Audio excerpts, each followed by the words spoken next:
Então, a gente vai hoje começar falando sobre a Trindade. Na aula anterior, nós falamos sobre o Criador, né, colocando a questão da criação e mostrando as teorias, as várias teorias, tanto na questão do paganismo, da idolatria dos egípcios e outras, e também a teoria da evolução. E agora a gente vai ver um pouco sobre a questão da Trindade, um assunto bastante fundamental para a fé cristã. Esse esclarecimento e essa convicção sobre a Trindade, não existe fé verdadeira. Vamos lá, irmãos. A gente vai então falar sobre a Trindade. Como assim, né? Como Deus pode ser na sua natureza, na sua essência, e ao mesmo tempo ter três pessoas distintas no seu ser. Essa é uma grande questão para a gente trabalhar. Então, aqui eu vou, primeiramente, mostrar para vocês que essa questão da doutrina da Trindade tem sido um dos temas mais debatidos em toda a história da Igreja. Houve séculos e séculos em que os teólogos debateram essa questão contra aqueles que se opunham à crença de que, de fato, Deus é um Deus triuno. E aí, por exemplo, Tertuliano diz que a igreja fica de pé ou cai em relação a essa doutrina. Se ela acredita no que esta doutrina ensina, ela fica de pé. Se a igreja não acreditar, ela cai. Então, isso sempre foi um grande instrumento de debate. Houve hereges chamados como Ário, que vem arianismo, do qual Testemunhos de Jeová defendem a mesma posição nesse Ário, aí lá do passado. Então, as heresias que nós temos hoje, elas não são novas, elas sempre existiram, só com outros nomes, mas sempre elas existiram. Hoje elas têm uma nova roupagem, mas na verdade elas se repetem da mesma forma.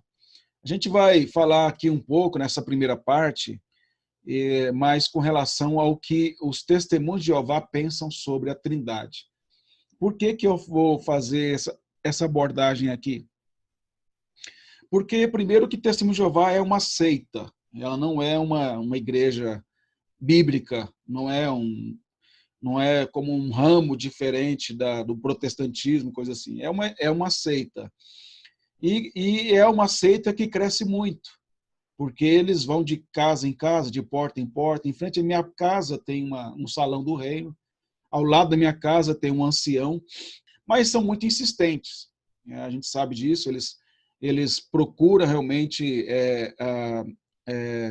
fazer você ouvi-los, e eles sabem que a maior parte dos evangélicos não tem muito conhecimento bíblico e não sabem dar as respostas adequadas ao que eles colocam. Mas só para ficar claro, por exemplo, na minha igreja tem uma senhora que foi 30 anos testemunha de Jeová. 30 anos. E hoje ela é membro da nossa igreja e já tem uns 3 anos. Então, eu conheci pessoas que deixaram de ser testemunha de Jeová e que conheceram a verdade. Então, são pessoas que precisam ser evangelizadas, elas precisam ser levadas ao conhecimento da verdade. Mas o que eu vou apresentar para vocês aqui não é contra pessoas da Testemunha de Jeová. Eu vou mostrar os ataques que eles fazem à nossa convicção com relação à Trindade. E mostrar a vocês, biblicamente, que não procedem e que não são verdadeiras. Depois que eu apresentar isso, e eu acredito que a gente vai ficar nessa aula só apresentando as principais acusações que eles fazem, na outra aula eu vou apresentar para vocês o que a Bíblia fala da Trindade, entendeu? Primeiro vou mostrar o que eles falam que não é verdade, eles falam que as acusações que eles fazem com relação a gente, para que vocês possam ter o mínimo possível de respostas e convicção sobre essas questões, certo? Então, eu estou fazendo isso aqui porque é um ambiente de classe, né, de estudo bíblico, e é natural que a gente faça assim. Agora, vocês vão perceber que eu vou usar de total honestidade nas observações. Por quê? Porque eu tenho a Bíblia deles, né? e eu vou citá-la no texto deles. Então, não vou fazer, além do livro da Bíblia deles, eu tenho um livro de, tipo assim, um catecúmeno, né, deles, para preparar para batismo lá. Então, tá aqui as doutrinas deles e outras. Então, eu não faço nenhuma colocação sobre qualquer pensamento contrário sem citar a fonte primária. A gente vai trabalhar dentro desse princípio aí. Na medida que vocês tiverem dúvidas, vocês podem interromper e podem perguntar sem nenhum problema, tá bom?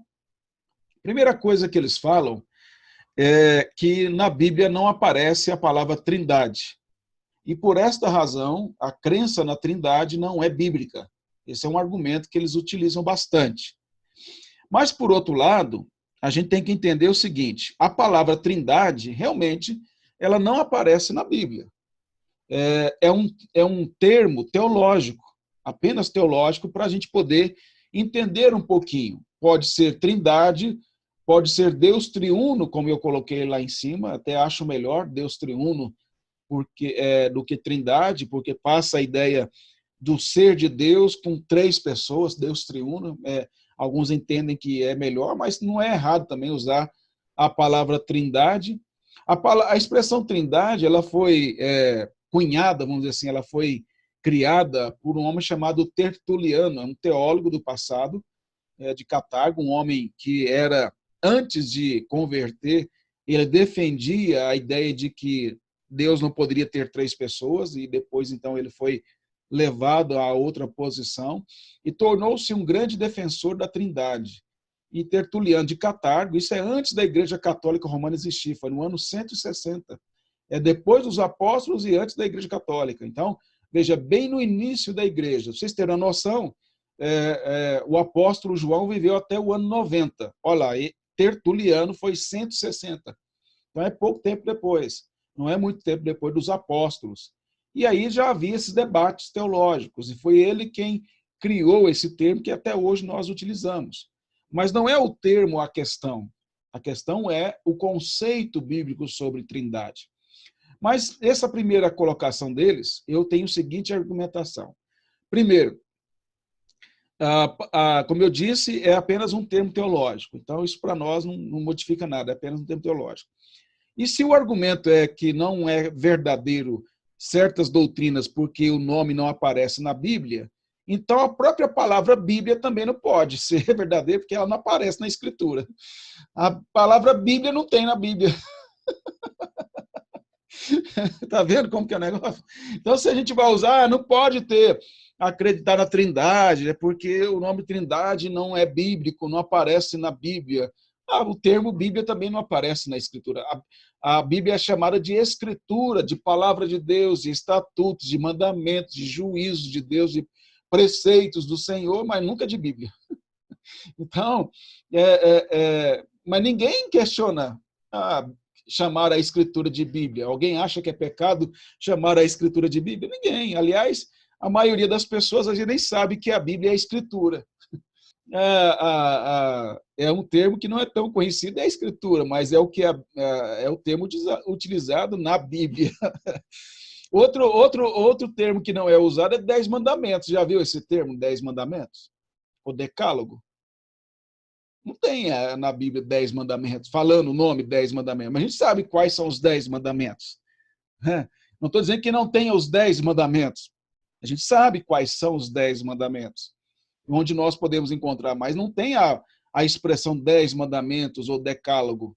Na verdade, são ditos ali, né, que são mandamentos e que a gente foi criado na igreja esse termo, essa expressão 10 mandamentos, decálogo. Ninguém discute isso. Todo mundo sabe que se refere a tal coisa. Então, veja que isso é só alguns exemplos, só para vocês verem que é inconsistente essa argumentação, de dizer que Trindade não é bíblica porque não aparece o nome na Bíblia. Então, teria que se usar a mesma coisa para essas outras coisas, e outras ainda que poderíamos citar. Está claro aqui para vocês?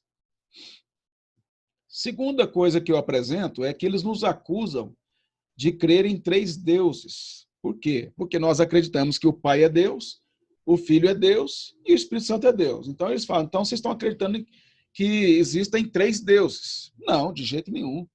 Aí eles falam assim, tá vendo, vocês acreditam que em deuses, vocês são pagãos e politeístas. As outras nações também acreditavam em vários deuses.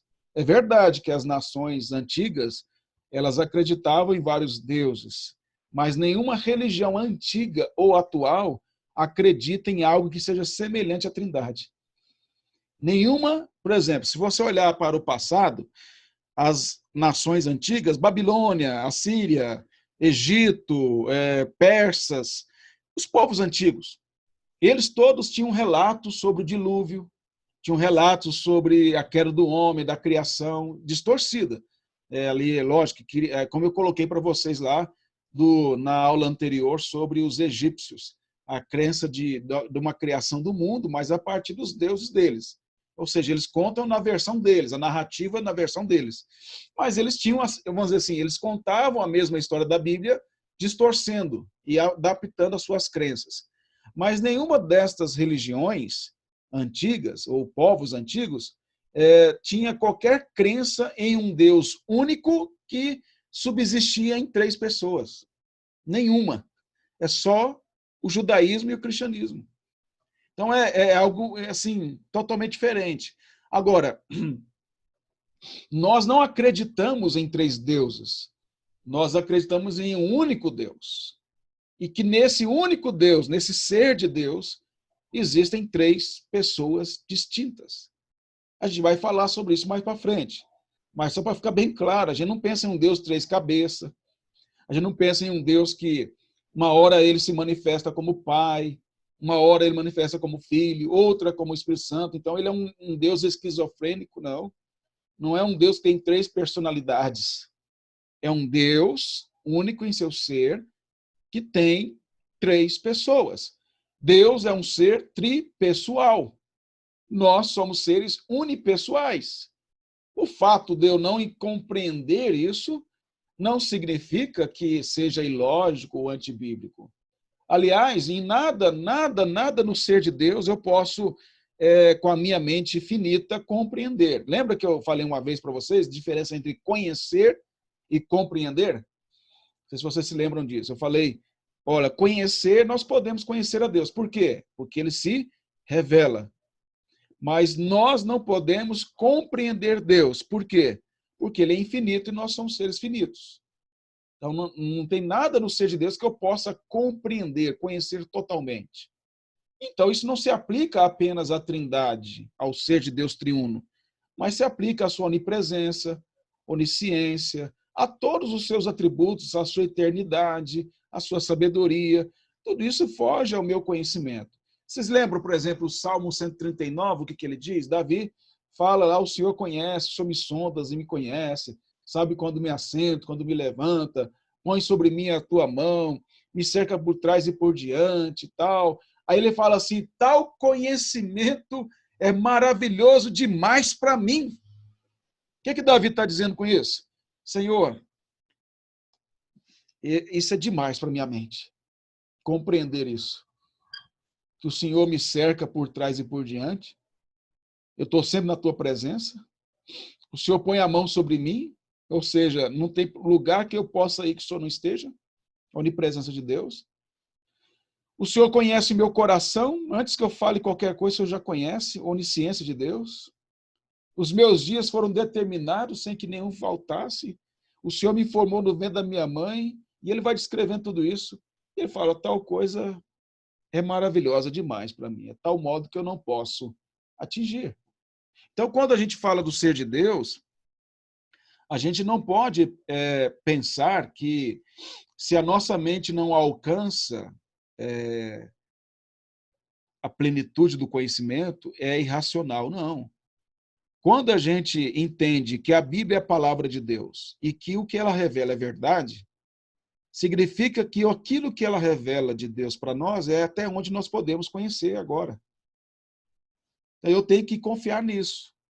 E o que a Bíblia me revela é que ele é um ser triuno. E eu não tenho crise com isso, porque ele é Deus. Compreendeu? Então, os argumentos que são apresentados por eles, aqui a gente está esquentando as coisas, tá?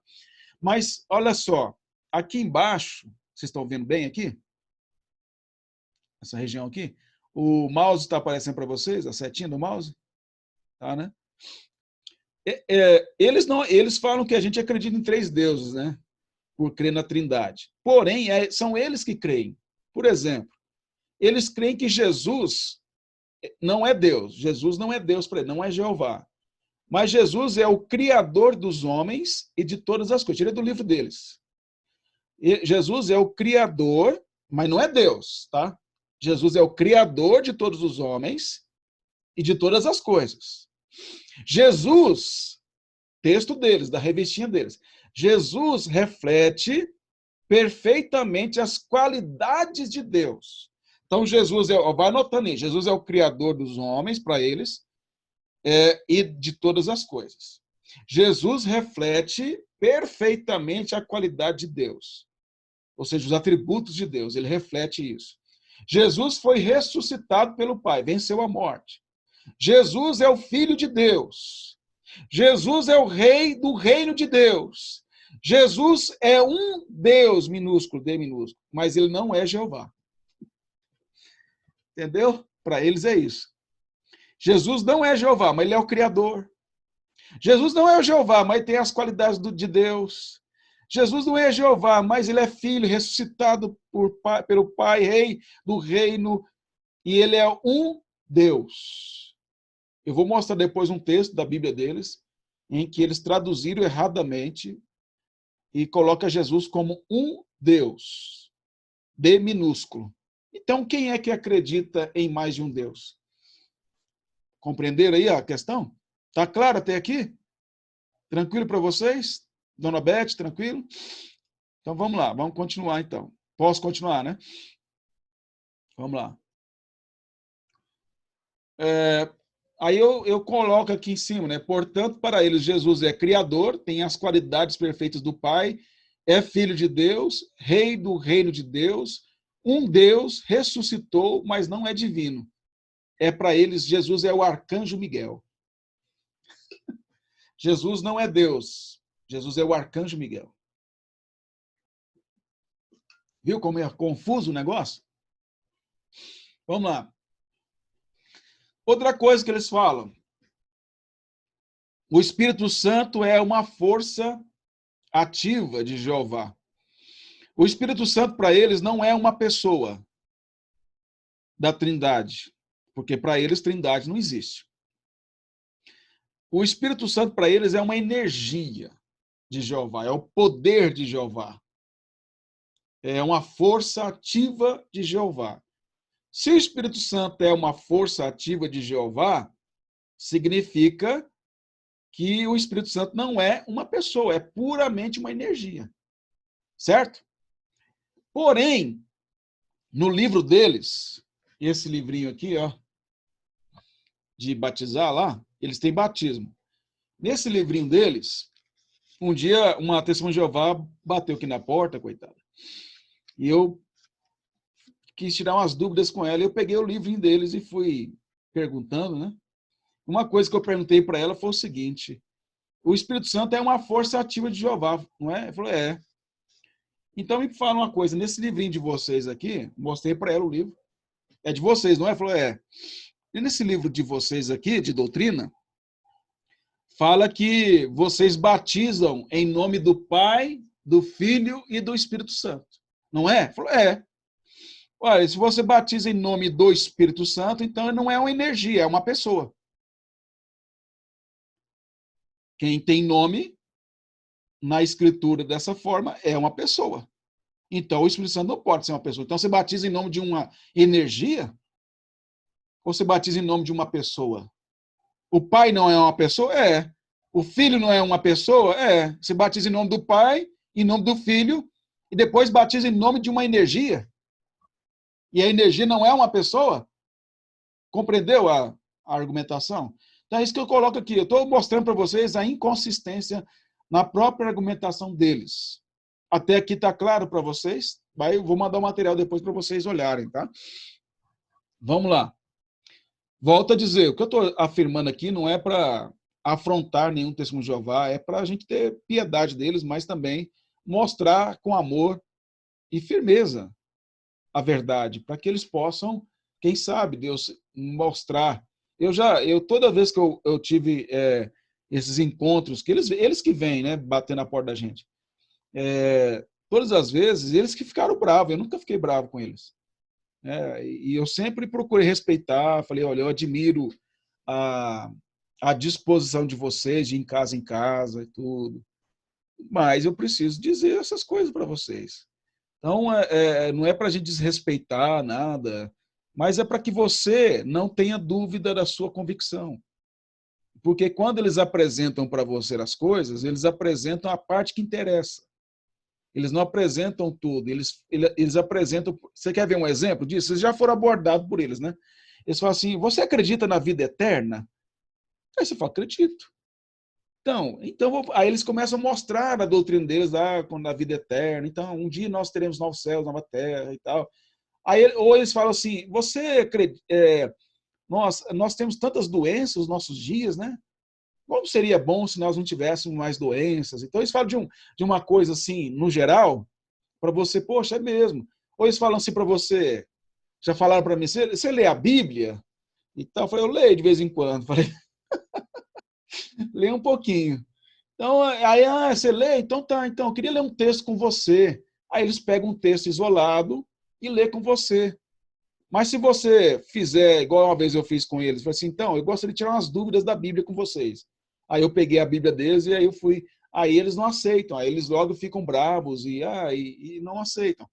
Então, a questão é, eles são treinados para te abordar e eles têm um manualzinho para te abordar. Se você sai daquele manualzinho deles, eles ficam desesperados, eles não aceitam. Agora, vocês sabiam que as traduções que eles fazem da Escritura são traduções erradas? Propositalmente? Sabiam disso? Então, a Bíblia que eles... lembra que eu falei naquela lição sobre a Bíblia católica e a Bíblia protestante, né? Mostrei a vocês que não há diferença do conteúdo. A diferença é que eles são aqueles livros a mais que não são inspirados, que a própria Igreja Católica, nos seus documentos oficiais, reconhecem. Isso ficou claro para vocês, né? Então, não há nenhum conflito de conteúdo entre elas.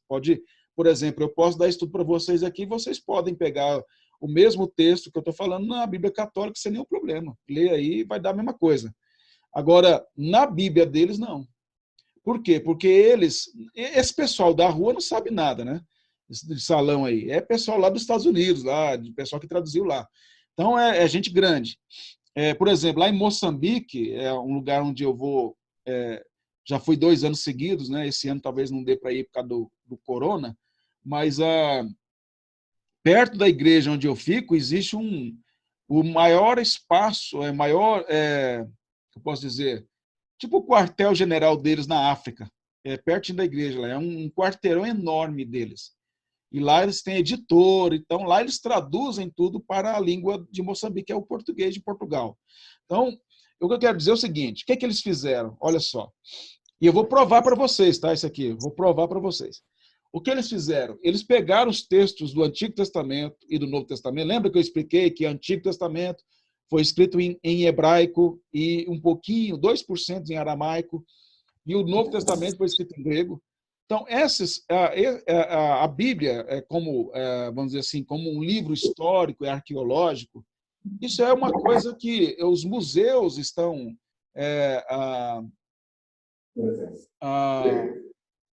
isso é uma coisa histórica e de propriedade da humanidade, não é uma propriedade de uma religião. Então, qualquer pesquisa séria que as pessoas fizerem, vão ver que a tradução que eles fazem, do grego principalmente, que é do Novo Testamento, são traduções equivocadas e que é de propósito para negar que Cristo é Deus.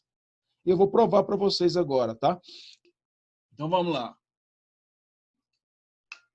Eu vou apresentar, irmãos, apenas 2 textos, porque se eu for apresentar todos os textos, que a gente fica só nisso.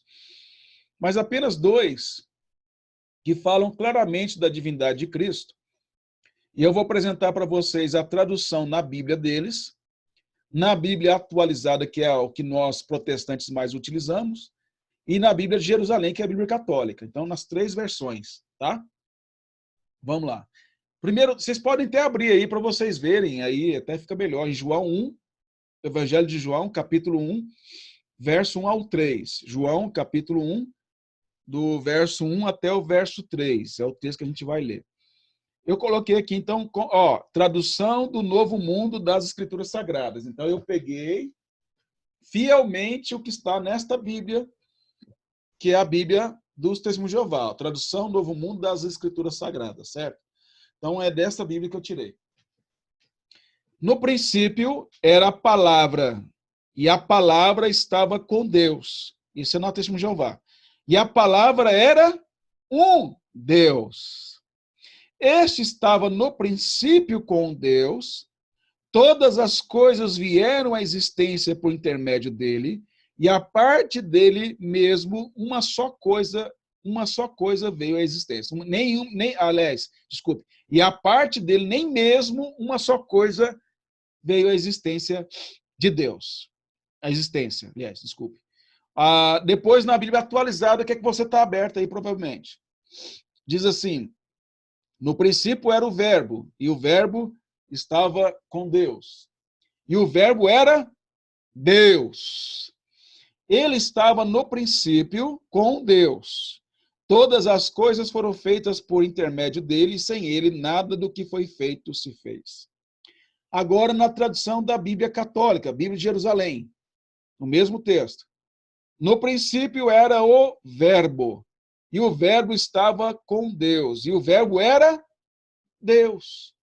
No princípio ele estava com Deus. Tudo foi feito por intermédio dele, e sem ele, por meio dele, e sem ele nada foi feito. Vamos às considerações? Onde está o problema maior? Na primeira parte. No princípio, lá em Gênesis, João está citando Gênesis 1. No princípio, Deus criou os céus e a terra lá. No princípio era a palavra. Na tradução atualizada e na tradução da Bíblia de Jerusalém está verbo, né? Não tem problema. Pode ser, isso não é o problema, porque a palavra aí é logos no grego. E a palavra logos, ela pode ser traduzida como palavra ou verbo. Não tem nenhum problema quanto a isso. Então, aqui não está o problema deles terem traduzido por palavra e não verbo. A palavra aí, ou o verbo, é quem? É Jesus, certo? Não há dúvida disso, é Jesus. Então, a palavra estava com Deus. Até aí também está normal. O verbo estava com Deus. Na católica, o verbo estava com Deus, normal. Então, não tem nenhum erro aí nesse sentido. Agora que é o problema. E a palavra era aí, ó, só um Deus. Na tradução que seria correta e o verbo ou palavra era Deus. Nas duas aí, ó, era Deus. Não tem esse no grego. Não existe ele lá. Só que eles acrescentaram, eles colocaram para poder negar que Jesus é Deus e que ele é o Criador. E ele estava no princípio com Deus. Deus aqui é o Pai. Então, Jesus é Deus, a tradução correta seria, Jesus é Deus, ele estava no princípio, ele criou todas as coisas e ele estava com o Pai lá. Entendeu? Esse seria o correto. Agora, o que eles fizeram? Não. Jesus é a palavra, ele é o Criador, porque diz que por intermédio dele foram criados, aí no final do texto. A parte dele, nenhuma coisa veio existir sem ele, então ele é o Criador.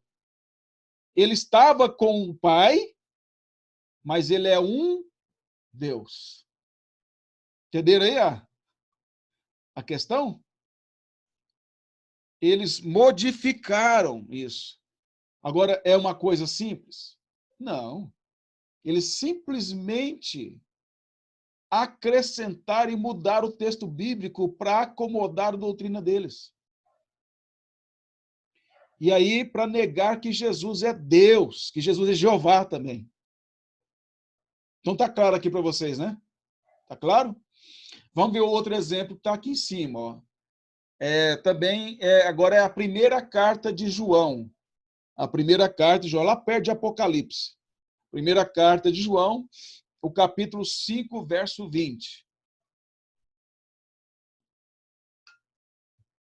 1 João, capítulo 5, verso 20. Na tradução da Testemunho de Jeová está assim: e nós estamos em união com o verdadeiro, por meio do seu Filho Jesus Cristo. Esse é o verdadeiro Deus e a vida eterna. O capítulo, lá na tradução atualizada, também sabemos que o Filho de Deus, agora a tradução correta, também sabemos que o Filho de Deus é vindo e nos tem dado entendimento para reconhecermos o verdadeiro. E estamos no verdadeiro, em seu Filho, Jesus Cristo. Este quem? Jesus Cristo, certo? Este é o que está próximo. Este é o verdadeiro Deus e a vida eterna. Lá na tradução da Bíblia de Jerusalém, nós sabemos que veio o Filho de Deus e nos deu a inteligência para conhecermos o verdadeiro, normal. E nós estamos no verdadeiro, normal. No seu, quem é o verdadeiro? O Filho. No seu Filho, Jesus Cristo. Este, quem? O Filho. É o verdadeiro, Deus verdadeiro e a vida eterna. Perceberam onde está o problema? É aqui, ó. Nós estamos em união com o verdadeiro. O verdadeiro no texto, para eles traduziram diferente, é o Pai. Nós estamos no verdadeiro, que é o Pai. Através de quem? Do Filho. Esse é o verdadeiro Deus e esse, não é este. Este é o que está distante. Esse é o verdadeiro Deus e a vida eterna. Esse quem? O verdadeiro, não Jesus. Esse aqui, o sujeito é quem? É o verdadeiro. O verdadeiro aqui é o Pai, não é Jesus, no texto deles. Tá claro? Tá? Agora, olha a tradução correta, tanto uma como a outra aqui, usando a atualizada. Também sabemos que o Filho de Deus é vindo e nos tem dado entendimento para reconhecermos o verdadeiro. E estamos no verdadeiro. Estamos nele, no verdadeiro. Em seu Filho. Quem é o verdadeiro? Aqui. É o Filho. Certo? Jesus Cristo. Este quem? Jesus Cristo. O Filho. É o verdadeiro Deus e a vida eterna. Ou seja, João está dizendo que Jesus é Deus. Mas eles traduziram, veja que é sutil, é muito assim, se você tem que ler e prestar bem atenção, porque se você não sabe disso, que eu estou falando aqui, o que vai acontecer? Ele vai pegar você, olha aqui, olha, o João está dizendo que Jesus não é Deus, o Deus aqui é o Pai, ele é o verdadeiro Deus. Aí você não sabe que eles traduziram errado, e você, peraí, então a Bíblia está ensinando que Jesus não é Deus? Viu a confusão do negócio? Como é fácil confundir, como é fácil enganar, porque falta entendimento e honestidade, né, da parte deles. Por quê? O que eu estou fazendo para vocês aqui? Eu estou dando 3 versões de tradução. A deles, a que eu utilizo normalmente, que é atualizada, e a católica. 3 versões diferentes. Para mostrar para vocês. Agora, você acha que eles fazem isso com você? Olha aqui, ó, a tradução nossa é essa, a tradução de vocês é essa, e tal, vamos ver aqui. Tal. Nunca, jamais. Você acha que eles vão fazer isso com alguma pessoa lá dentro do Salão do Reino? Jamais. Eles vão sempre mostrar só a tradução deles como sendo a única verdadeira e que você tem que acreditar naquilo e pronto, acabou, não tem conversa.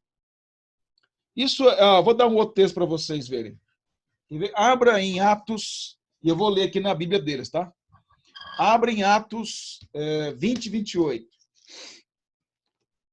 Atos 20, 28. Atos 20, 28. Atendei por vós e por todo o rebanho sobre o qual o Espírito Santo vos constituiu bispos para pastoreardes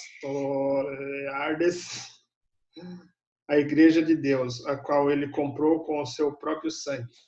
Quem é que comprou a igreja com sangue?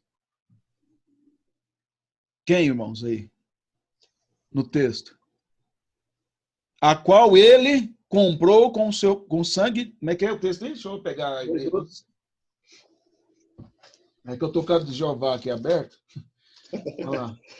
20, 28. Olha só o final aí, ó. Vos constituiu bispos. Quem que constitui eles bispos? O Espírito Santo, né? Vos constituiu bispos. Então o Espírito Santo não é a força, porque ele é uma pessoa.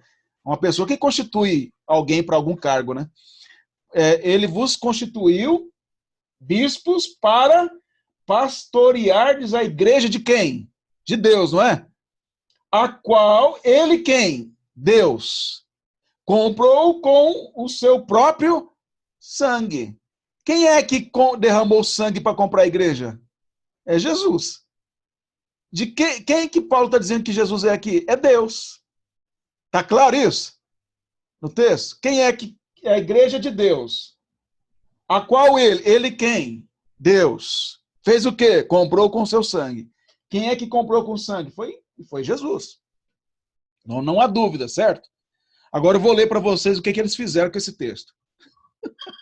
Para negar Jesus. Olha só que absurdo. Estou lendo aqui na Bíblia deles. Aí está atentai, né? Atendei por vós, né? Aqui está prestai atenção a vós mesmo. Normal, tudo bem.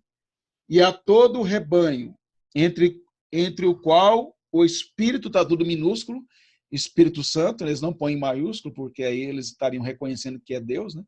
Então, o Espírito Santo vos designou superintendentes. Superintendentes é a palavra para bispo, não tem problema. Agora, olha só, no próprio texto dá problema, porque se o Espírito Santo aqui, ele designou, como é que uma energia que é impessoal pode designar alguma coisa? Ou constituir alguma coisa? No próprio texto deles, mas vamos lá, esse não é o problema. Olha só, vamos lá. Entre o qual o Espírito Santo vos designou superintendentes para pastorear a congregação de Deus que ele comprou com o sangue do seu filho. Olha o finalzinho aqui, gente. Eu vou ler de novo. Olha só que absurdo. O qual o Espírito Santo vos designou superintendentes para pastorear a congregação de Deus. Aqui aí tá tudo bem, né? Olha só, congregação de Deus. Aí é a igreja de Deus. Tudo bem, normal. Igreja é congregação no grego. Que ele comprou, ele quem? Deus. Que ele comprou com sangue. Aí eles acrescentaram, do seu próprio filho. Ou seja, não é sangue de Deus, é sangue do filho. Viu aí a questão? Eles acrescentaram filho para dizer que não foi Deus que sangrou na cruz. Olha que absurdo. Para dizer que Jesus não é Deus. Isso é sério ou não é? Tem vários outros textos, irmãos, que só para vocês verem, eu estou provando para vocês, né, o que é isso e que, na verdade, não há honestidade na abordagem da Bíblia. Há uma distorção dela sobre a Trindade e principalmente sobre a divindade. Só para você entender, as disputas teológicas que ocorreram na história da igreja, os debates com relação à Trindade, elas primeiro ocorreram com relação à divindade de Cristo. Então se discutiu se Cristo era Deus ou não encarnado. Mas se ele é Deus encarnado, então tem mais de uma pessoa no ser de Deus. Aí que foi a discussão da Trindade. Então, os testemunhos de Jeová, eles fazem a mesma coisa. Eles atacam a divindade de Cristo para atacar a Trindade. Entendeu? Podemos continuar? Tem alguma dúvida até aqui, irmãos? Pode perguntar. Tá claro aí? Então vamos lá. E agora, vamos provar a Trindade na Bíblia deles? Vamos lá. Isaías 6, verso 1 a 5, depois o verso 8. Se vocês quiserem abrir aí, eu acho interessante. Abram em Isaías, capítulo 6. Isaías, capítulo 6.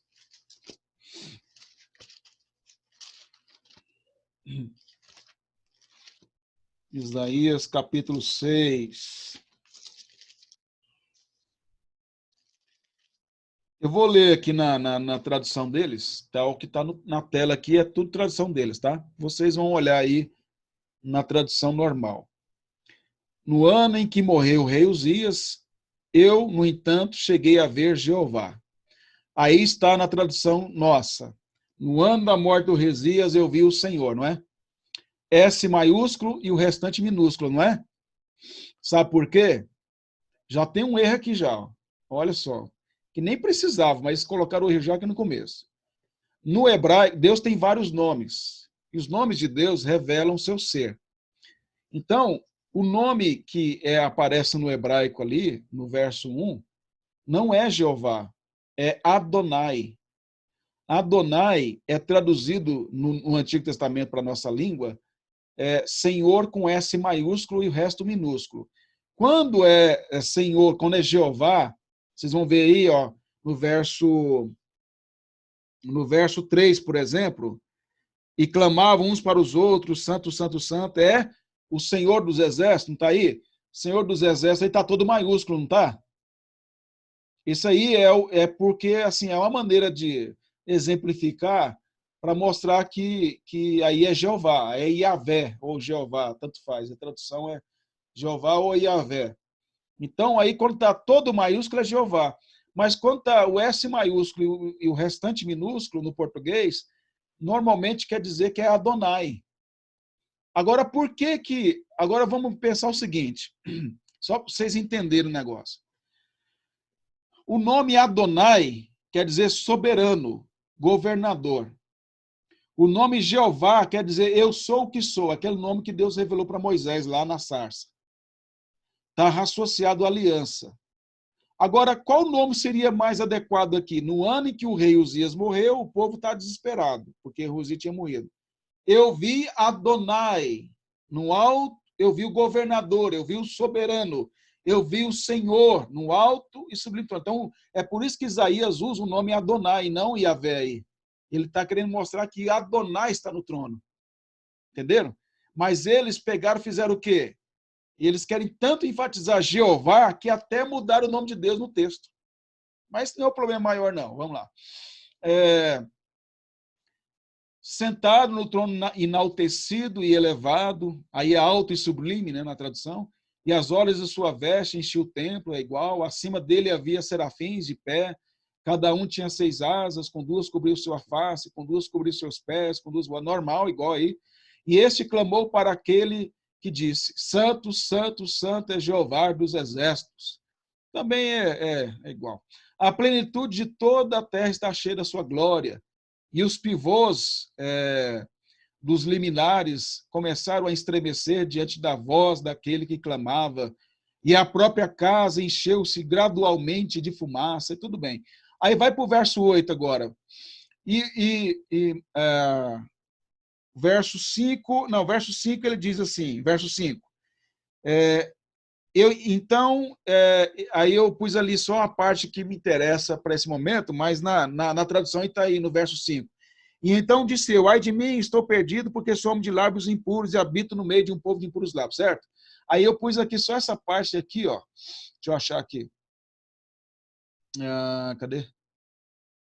E moro no meio de um povo de lábios, só o finalzinho do verso 5 aqui, ó. E moro aí e habito no meio de um povo de impuros lábios aí, na tradução de vocês, né? Aí tá assim, e moro no meio de um povo de lábios impuros. Olha só o finalzinho do verso 5 aqui. E os meus olhos viram o próprio rei, Jeová dos exércitos, né? Aí na tradução da atualizada está, e os meus olhos viram o rei, o Senhor dos exércitos. É a mesma coisa, normal. Ele viu quem? O Senhor dos exércitos. O que eu quero destacar é o seguinte, aqui é a tradução Testemunho de Jeová. Está dizendo que Isaías viu quem? O Senhor, Jeová, o rei, Jeová dos exércitos. Quem é que Isaías viu no trono? pela tradução deles, Jeová. Correto? Está claro isso para vocês? Continuando. No verso 8. E comecei a ouvir a voz de quem? De Jeová, dizendo, aí é Senhor, a quem enviarei? Quem há de ir por quem? Por nós. Está aqui a tradução deles, ó. Jeová dizendo, quem há de ir por nós? Nós quem? Olha o problema que eles criaram. Nós.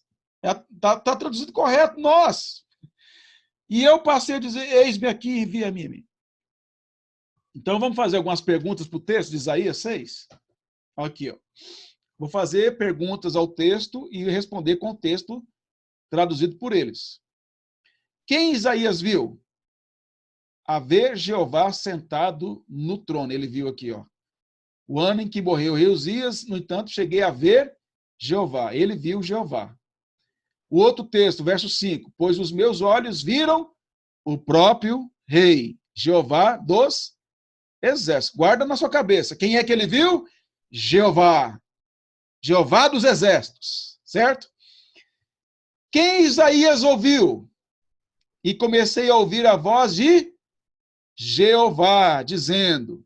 Então ele viu Jeová sentado no trono, ele viu Jeová com seus próprios olhos, e ele ouviu Jeová, certo?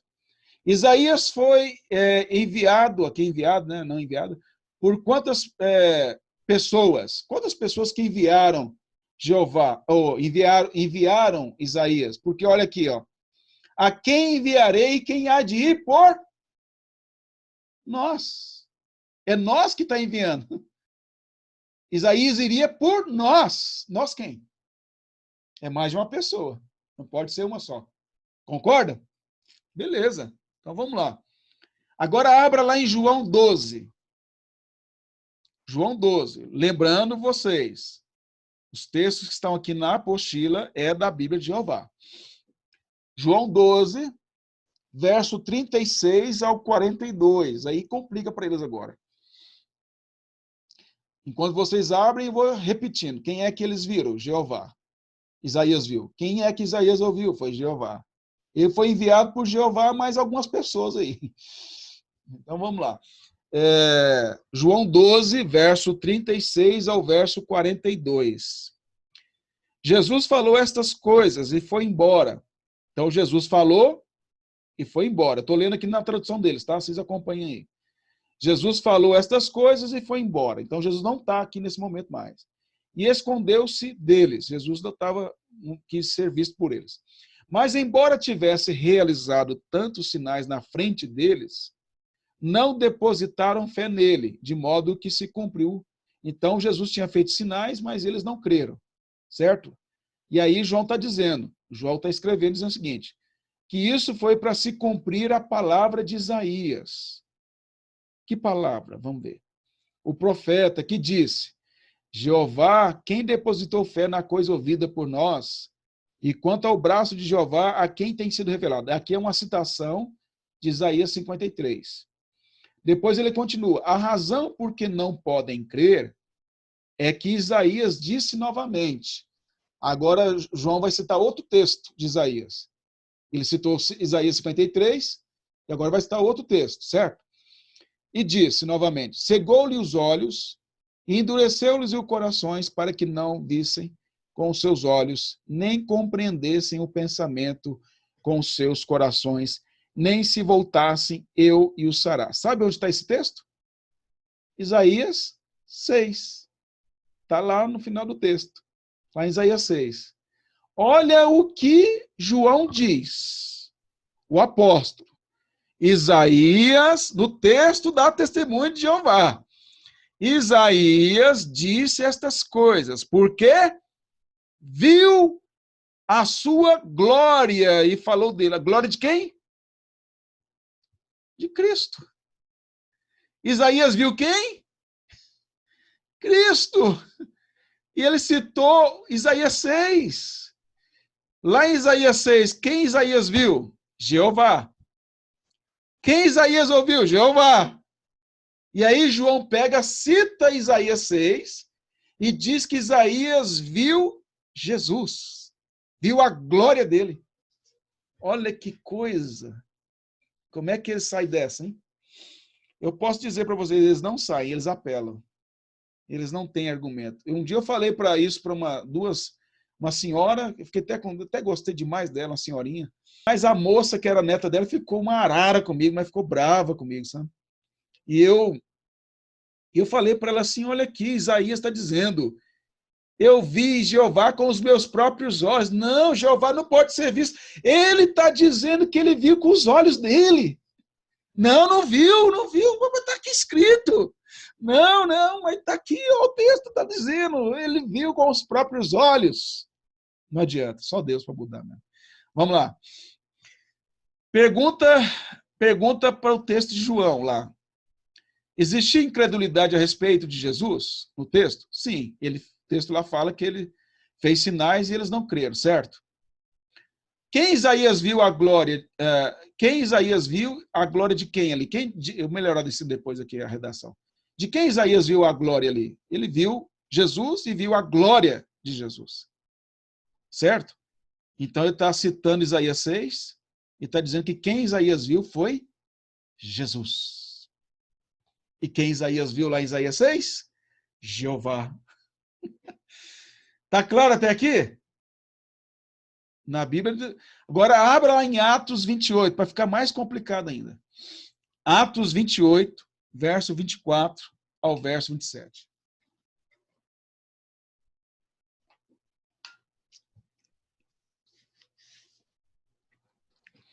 Atos 28, verso 24 a 27. Vou ler aqui na Bíblia, na tradução Testemunho de Jeová. Tá? O Espírito Santo, veja ali, minúsculo, falou aptamente. Então, o Espírito Santo é uma energia, ele designa na Bíblia deles, ele batiza, ele fala, mas não é uma pessoa, é uma energia. Olha que interessante, né? Bem lógico. O Espírito Santo falou aptamente. Por intermédio de quem? De Isaías. Aqui é Paulo falando. Agora é Paulo falando. O profeta a vossos antepassados dizendo, vai a este povo e dize, ouvindo, ouvireis, mas de modo algum entendereis, e olhando, olhareis, mas de modo algum vereis, pois o coração deste povo tem ficado embotado, e com os seus ouvidos tem ouvido sem reação, e eles têm fechado os olhos, para que nunca vissem com os olhos, nem ouvissem com os ouvidos, nem ouvissem com os ouvidos, nem entendessem com o coração, e se voltassem e eu os sarasse. Quem é que... Onde está esse texto? Lá em Isaías, capítulo 6. Paulo está citando Isaías, capítulo 6. Agora, a pergunta. Qual a passagem que Paulo está citando? Está aqui o texto, né?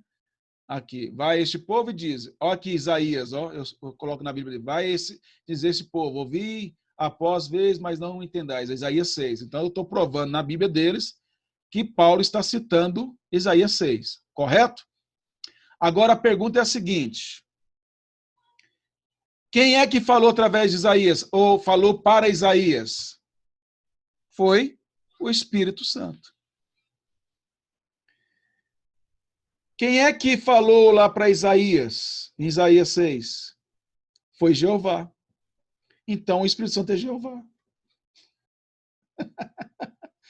Então, vamos resumir o negócio. Lá na visão de Isaías, Jeová é o Pai, não é? Para eles. Certo. Para nós também. Mas, João diz que Jeová é Jesus também. Então, tem mais de uma pessoa lá. Paulo diz que foi o Espírito Santo, que é Jeová, que falou para Isaías. Então, aqui, Jeová é o Pai, Jeová é o Filho e Jeová é o Espírito Santo. Trindade. Na Bíblia deles. Tá claro?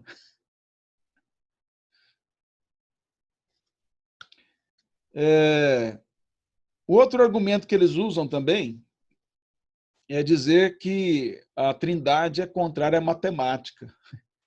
Porque 1 mais 1 é igual a 3.